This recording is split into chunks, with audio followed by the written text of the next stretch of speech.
தக்காளி தொக்கை வந்து இப்படி சாதத்தில் விரைவி சாப்பிட்டோம்னா அவ்வளோ ஒரு டேஸ்ட்டாக இருக்குங்க. நம்ம தொக்கப்புறம் வேறு பாத்திரத்தில் மாற்றிட்டு அதே கடாயில் போட்டு விரைவி சாப்பிட்டோம்னா ஒரு தட்டு சோறு சாப்பிட்லாங்க.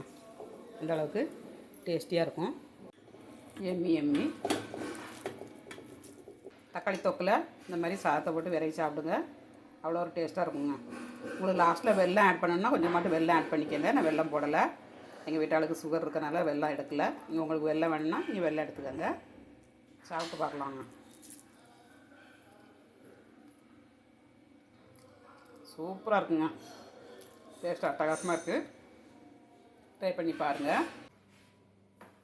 ஹாய் ஃப்ரெண்ட்ஸ், எல்லோரும் எப்படி இருக்கீங்க? நல்லா இருக்கீங்களா? நெய் சூப்பராட்டு தக்காளி தொக்கு பண்ண போகிறோங்க. தக்காளி தொக்கு வந்து நம்ம கடுகு வெந்தயம் போட்டு வறுக்காமல் தொக்கு மாதிரி பண்ண போகிறேன். நீங்கள் ஊறுகாய் மாதிரி பண்ணதாக இருந்தால் கடுகு வெந்தயம்லாம் வறுத்து போட்டு பண்ணுங்கள். அது ரொம்ப நல்லாயிருக்கும். அது ஊறுகாய் மாதிரி நம்ம யூஸ் பண்ணிடலாம். தொக்குக்கு வந்து நம்ம புளி மட்டும் பண்ணணுங்க. புளி மட்டும் போட்டு வரமிளகாத்தூளும் போட்டு பண்ணணும். டேஸ்ட் ரொம்ப நல்லாயிருக்கும். ட்ராவல் போகிறவங்க, அப்புறம் வெளிநாட்டுக்கு போகிறவங்க, பேச்சுலர் பசங்களுக்கெல்லாம் நம்ம 6 மாதத்துக்கு ஸ்டோர் பண்ணி வச்சுக்கிடலாங்க. வெளிநாட்டுக்கு போகிறவங்களாம் 6 மாதம் நீங்கள் கண்டிப்பாக வச்சுக்கிடலாம். நல்ல பக்குவமாக பண்ணி கொண்டு போனீங்கன்னா 6 மாதம் வரைக்கும் ஸ்டோர் பண்ணி வைக்கலாங்க.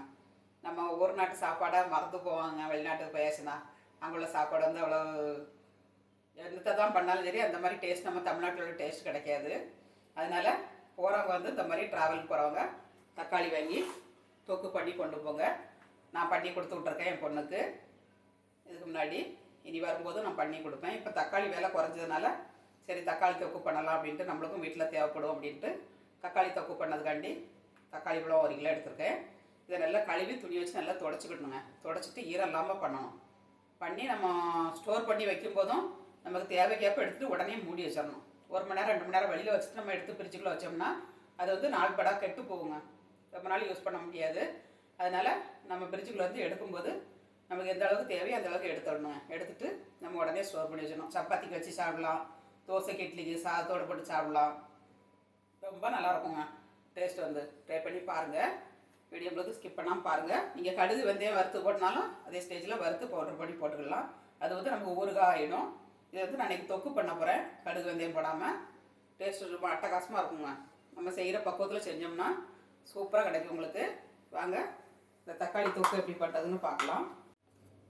1 கிலோ தக்காளிக்கு வந்து இந்த அளவுக்கு புளி எடுத்துக்கிடணுங்க. நம்ம கையில் வச்சு உருட்டினா ஒரு கைப்பிடி அளவு வரணும். இந்த அளவுக்கு எடுத்துக்கிடணும். நம்ம ரொம்ப நாள் ஸ்டோர் பண்ணி வைக்கிறனால புளிப்பு உப்பு காரம் எல்லாம் தூக்கலாக இருந்தால் தான் சாதத்தோடையும் போட்டு சாப்பிட முடியும். நம்ம தோசை இட்லிக்கும் வைக்க முடியுங்க. இந்த மாதிரி நார் ஓடு எல்லாம் பிரித்து எடுத்துருங்க. விதை எதுவும் இருக்கக்கூடாது. புளியம் கொட்டை இருக்கும் உள்ளுக்குள்ளே, அதெல்லாம் எடுத்து நீக்கிட்டு நம்ம க்ளீன் பண்ணி வச்சுக்கிடணுங்க. இதை நம்ம கரைச்சி அரைக்க போகிறதில்ல, அப்படியே போட்டு நம்ம அரைக்க போகிறோம். அதனால் இந்த மாதிரி நீக்கி எடுத்துக்கோங்க.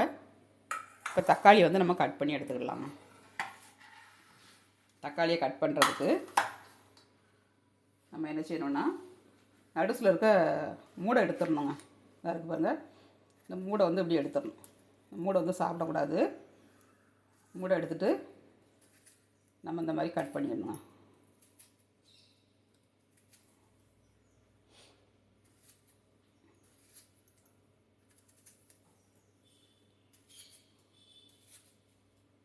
கட் பண்ணிவிட்டு நம்ம என்ன செய்யணுன்னா இந்த புளி கூட நம்ம போட்டுடணுங்க.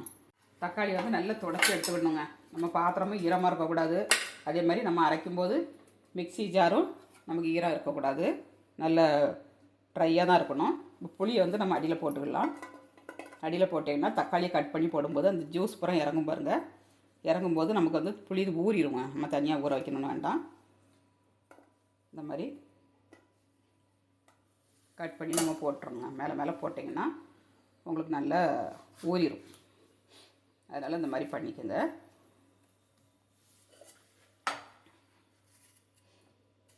ரொம்ப ஈஸிங்க.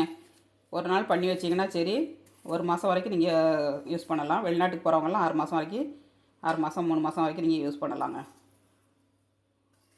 ஆஃபீஸ் போகிறவங்கலாம் டெய்லி பண்ணிகிட்டு இருக்கிறதோட இந்த மாதிரி செஞ்சு வைங்க.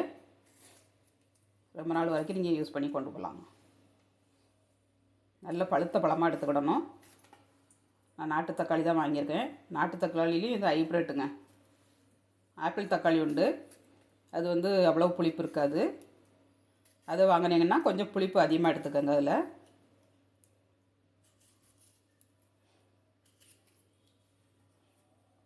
இந்த மாதிரி நம்ம கட் பண்ணி போடும்போது இதோட சாறு பூரா இறங்கிருங்க.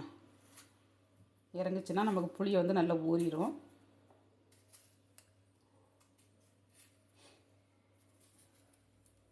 இந்த மாதிரி எல்லா தக்காளியும் கட் பண்ணி எடுத்துக்கலாம்.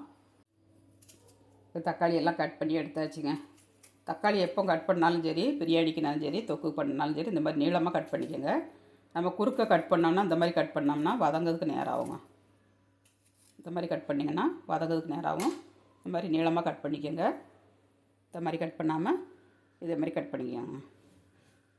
இப்போ நறுக்கி எடுத்தாச்சு. இப்போ இதை வதக்கி எடுத்துக்கலாம். ஒரு கடாயை எடுத்து வச்சு பண்ணுறதுக்கு அடுப்பு ஆன் பண்ணிவிட்டு ஒரு கடாயை எடுத்து வச்சு கொஞ்சம் அடிக்கனமான பாத்திரமாக வச்சுக்கோங்க. அப்போ தான் நமக்கு அடி பிடிக்காமல் நல்ல தொக்கு வந்து அழகாக கிடைக்குங்க. நல்லெண்ணெய் ஆட் பண்ணிடலாம். நல்லெண்ணெய் வந்து கொஞ்சம் அதிகமாகும்.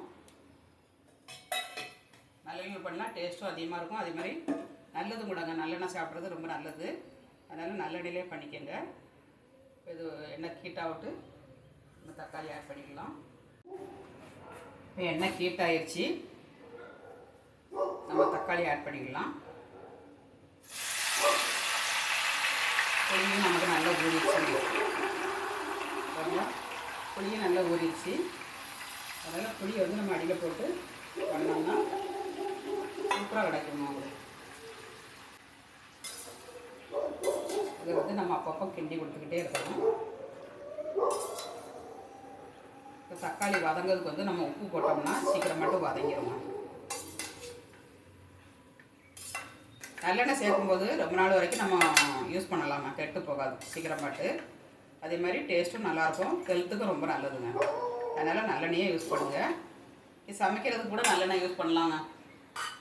நம்ம ரீஃபண்ட் ஆயில் இந்த மாதிரி பண்ணுறது கூட நீங்கள் நல்லெண்ணெயே யூஸ் பண்ணலாம், ரொம்ப நல்லது. இப்போ ஒரு ஸ்பூன், பெரிய ஸ்பூனுக்கு ஒரு ஸ்பூன் போட்டிருக்கேன். அப்புறம் மட்டும் நம்ம லாஸ்ட்டில் உப்பு போட்டுக்கலாம். இது வதங்கிறதுக்காண்டி உப்பு போட்டுருக்கேன். நம்ம நார்த்தங்காய் ஊறுகாலாம் பண்ணாக்கே உப்பு அதிகமாக போட்டு பண்ணுற மாதிரி கெட்டு போகாமல் இருக்கிறதுக்கு. அதேமாதிரி உப்பு, காரம், புளிப்பு எல்லாம் தூக்கலாக இருந்தால் தான் இந்த ஊறுகாவும் கெட்டு போகாது, தொக்கும் கெட்டு போகாது. அதனால் எல்லாமே கொஞ்சம் சுள்ளு முள்ளுன்னு போட்டுக்கோங்க. நம்ம வெறும் சாதத்தில் போட்டு வரி சாப்பிட்டாலே அவ்வளோ ஒரு டேஸ்ட்டாக இருக்குங்க. கடுகு, வெந்தயம் வறுத்து போடதாக இருந்தால் ஃபஸ்ட்டே வறுத்து எடுத்துகிட்டு அதை பவுட்ரு பண்ணி வச்சுக்கோங்க. லாஸ்ட்டில் நம்ம ஆட் பண்ணிடுவோங்க. அவ்வளோதாங்க. இதே மாதிரி தான் நம்ம செய்யணும். மெத்தட் இது தான். நல்லா வதங்கட்டும். நல்லா தக்காளி வதங்கி வர ஆரம்பிச்சிருச்சு. தண்ணி விட்டு வந்துருச்சு. இந்த தண்ணியிலே வேகணுங்க. நல்லா வெந்து தண்ணி வற்றி நல்லா சுண்டாக வரணும் நமக்கு. நல்லா வதங்கட்டும். நாய் வேற குலைச்சிக்கிட்டே கிடக்குங்க. வாக்கிங் கூட்டு போகிறாங்க காலையில். நாய் வேற குலைச்சிக்கிட்டே கிடக்கு. அங்கே ஒரே கார் சத்தம், இங்கே ஒரே நாய் சத்தங்க.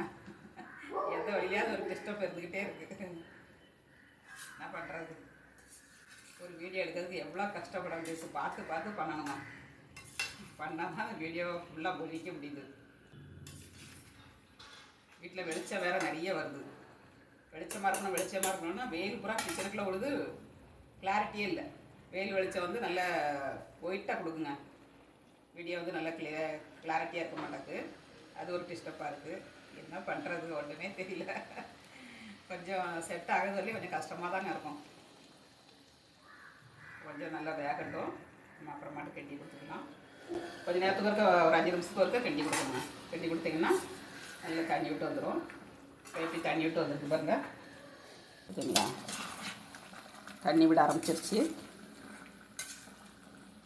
தண்ணியெல்லாம் நல்லா அதிலே நின்று வெந்து வரணுங்க. தக்காளி வந்து இப்போ வேகட்டும். நல்லா தக்காளி வந்து நல்லா வதங்கிருச்சுங்க. இந்த அளவுக்கு வதங்கினா போதும்.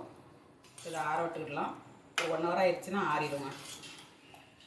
தண்ணி படாத அளவுக்கு வச்சுக்கோங்க. மூடி வைக்கக்கூடாது, வேர்த்து உள்ளே வடிக்கணும் தண்ணி. அதனால் ஓப்பன்லேயே வச்சுக்கோங்க. அப்படியே மூடி வைக்கிறதா இருந்தால் கொஞ்சம் ஓப்பன் பண்ணி மூடி வைக்கணும். நல்லா வெந்துருச்சு பாருங்கள். இந்த அளவுக்கு வேகணும். பார்த்தீங்களா? நல்லா வெந்துருச்சு. இப்போ அடுப்பை ஆஃப் பண்ணிடலாம். தக்காளி வந்து நல்லா ஆறிடுச்சிங்க. சரிங்களா, நல்லா ஆறிடுச்சு. இதை அரைச்சி எடுத்துடலாம். மிக்ஸி ஜார் வந்து நல்லா ட்ரையாக இருக்கணுங்க, ஈரமே இருக்கக்கூடாது. ஈரமே இல்லாமல் எடுத்துகிட்டு நம்ம அதில் ஊற்றி அரைச்சிக்கணுங்க. 2 பேஜாக நம்ம அரைச்சிக்கலாம்.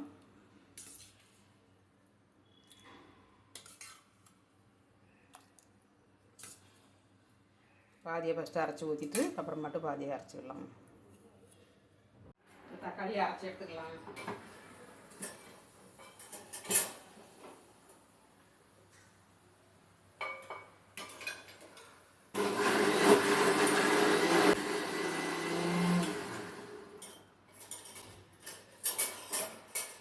அரைச்சி எடுத்தாச்சுங்க. இப்போ தாளசம் பண்ணி இதை கடாயில் ஊற்றிட்டு அப்புறம் மிச்சம் இருக்கிறத நம்ம அரைச்சி ஊற்றிடலாங்க. அடுப்பு ஆன் பண்ணிட்டு கடாயை ஹீட் பண்ணிடலாம். மறுபடியும் நம்ம நல்ல எண்ணெயில் தான் பண்ணணும். நல்ல எண்ணெய்ங்க, அதுக்கு தான் பேர் நல்லெண்ணெய்னு பேர் வச்சுருக்காங்க. அதுக்கு ஹீட் ஆயிடுச்சு. இப்போ நல்லெண்ணெய் ஆட் பண்ணிக்கலாம்.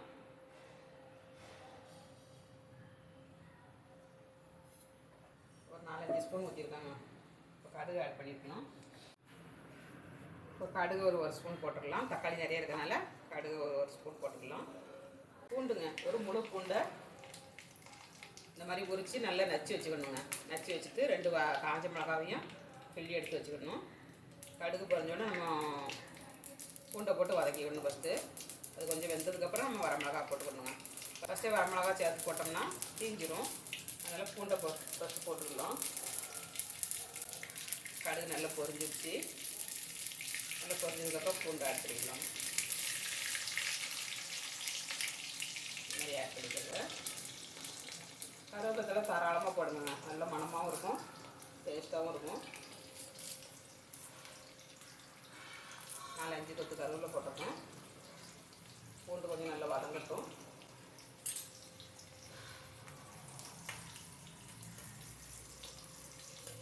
நல்ல வாசனையாக இருக்குங்க. பூண்டு வதங்க வாசனை வந்து சூப்பராக இருக்குது. கிச்சன் கதவை திறந்து வைக்கலாம். நல்ல வெந்துருச்சு. வரமிளகாவும் கருவேப்பிலை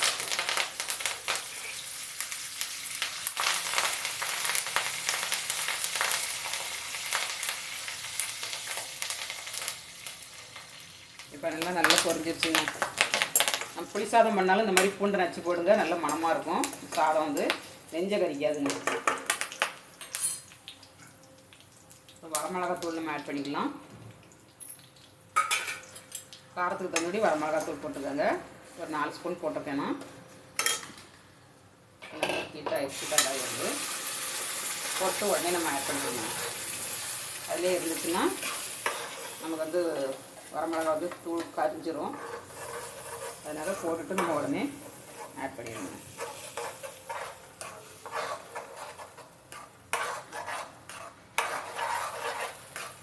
நல்லா மிக்ஸ் பண்ணியாச்சு. மிச்சம் இருக்க தக்காளியை நம்ம அரைச்சி எடுத்துக்கலாம்.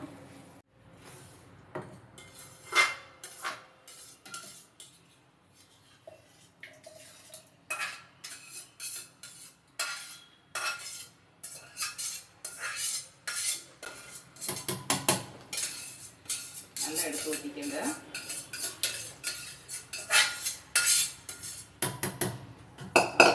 அடுப்பு சிம்மில் வச்சுக்கணும். ஏன்னா நல்லா சுண்டி தெரிக்கும் உங்களுக்கு. அதனால் சிம்மிலே வச்சுக்கோங்க. இதை அரைச்சி எடுத்துக்கலாம். தக்காளியை அரைச்சி எடுத்துக்கலாம். மிச்சம் இருக்கிறதையும்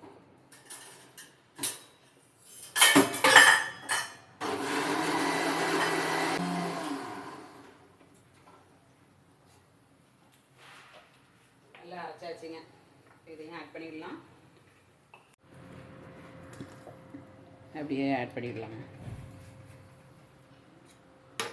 கையை வச்சு பண்ணக்கூடாது, கரண்டி வச்சே வலிச்சு எடுத்துருங்க. கையை வச்சு நிறைய இருக்கிறதா இருந்தால் இங்கே வேற ஒரு பாத்திரத்தில் எடுத்து வச்சுக்கோங்க. நீங்கள் அப்போ யூஸ் பண்ணதுக்கு எடுத்துக்கோங்க. இதில் ஆட் பண்ணக்கூடாதுங்க.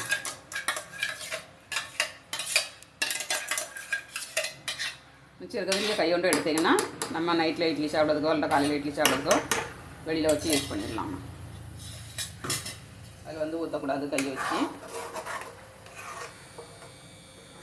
நல்லா மிக்ஸ் பண்ணியாச்சு. நல்லா சுண்டணுங்க, நல்லா சுண்டி வரணும்.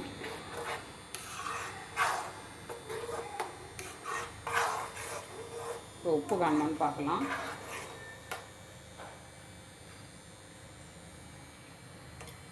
உப்பு காணாதுங்க. உப்பு வந்து நல்லா சொட்டணும் இருந்தால் தான் சாதத்துக்கு எல்லாத்துக்கும் போட்டு விரை சாப்பிட நல்லாயிருக்கும். உப்பும் காரமும் கரெக்டாக இருக்கும். காரமும் கொஞ்சம் காணாதுங்க. உப்பு போட்டாச்சு, கொஞ்சமாக காரம் போட்டுக்கலாம். 2 ஸ்பூன் வரமிளகாத்தூளும் போட்டுக்கலாம்.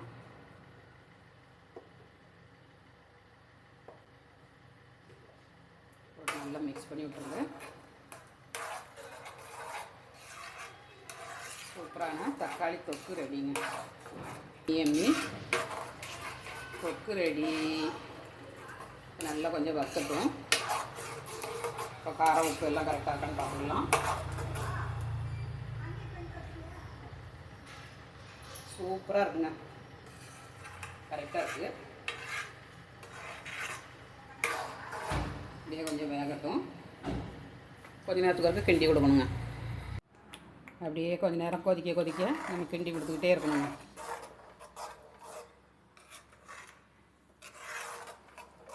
கொஞ்சம் வேகட்டும், நம்ம எடுத்துக்கலாம். தொக்கு ரெடி ஆயிடுச்சுங்க. அடுப்பை ஆஃப் பண்ணிடலாம்.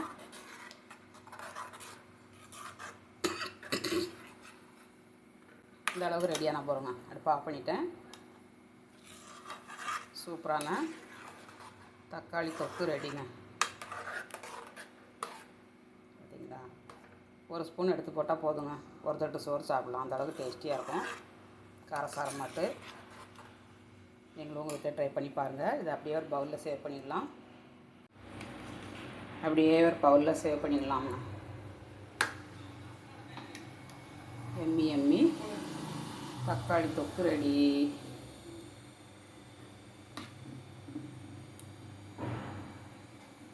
யாருக்கெல்லாம் இந்த தக்காளி தொக்கு பிடிச்சிருக்குன்னு கமெண்ட்ஸ் பண்ணுங்கள். ஃப்ரெண்ட்ஸ் அண்ட் ரிலேட்டிவ்ஸ் ஷேர் பண்ணி விடுங்க. சப்போர்ட் பண்ணுங்கள். சேனலுக்கு முறையாக பார்க்காத இருந்தால். எவ்வளோ எம்மியாக இருக்கு பாருங்கள். ட்ரை பண்ணி பாருங்கள். தக்காளி தொக்கு ரெடி ஆகிடுச்சுங்க. தக்காளி தொக்கு வந்து இப்படி சாதத்தில் விரைச்சி சாப்பிட்டோம்னா அவ்வளோ ஒரு டேஸ்ட்டாக இருக்குங்க. நம்ம தொக்கப்புறம் வேறு பாத்திரத்தில் மாற்றிட்டு அதே கடாயில் போட்டு விரைவி சாப்பிட்டோம்னா ஒரு தட்டு சோறு சாப்பிட்லாங்க. இந்த அளவுக்கு டேஸ்டியாக இருக்கும். எம்மி தக்காளி தொக்கில் இந்த மாதிரி சாதத்தை போட்டு விரைவி சாப்பிடுங்க. அவ்வளோ ஒரு டேஸ்ட்டாக இருக்குங்க. உங்களுக்கு லாஸ்ட்டில் வெல்லம் ஆட் பண்ணணுன்னா கொஞ்சம் மட்டும் வெல்லம் ஆட் பண்ணிக்கோங்க. நான் வெல்லம் போடலை. எங்கள் வீட்டாளுக்கு சுகர் இருக்கனால வெல்லம் எடுக்கலை. நீங்கள் உங்களுக்கு வெல்லம் வேணும்னா நீங்கள் வெல்லம் எடுத்துக்கோங்க. சாப்பிட்டு பார்க்கலாங்க. சூப்பராக இருக்குங்க. டேஸ்ட் அட்டகாசமாக இருக்குது. ட்ரை பண்ணி பாருங்கள். அருமையான சுவையில் தக்காளி தொக்கு ரெடிங்க. வாங்க எல்லோரும் சாப்பிட்றதுக்கு இட்லி, தோசை, சப்பாத்திக்கு சாதத்தோடு வச்சு சாப்பிட்றதுக்கு அட்டகாசமாக இருக்குங்க. ட்ரை பண்ணி பாருங்கள். வீடியோ பிடிச்சி ஸ்கிப் பண்ணாமல் பாருங்கள். வீடியோ பிடிச்சி தான் லைக் பண்ணுங்கள். மீண்டும் நெக்ஸ்ட் வீடியோவில் சந்திப்போம். பாய்.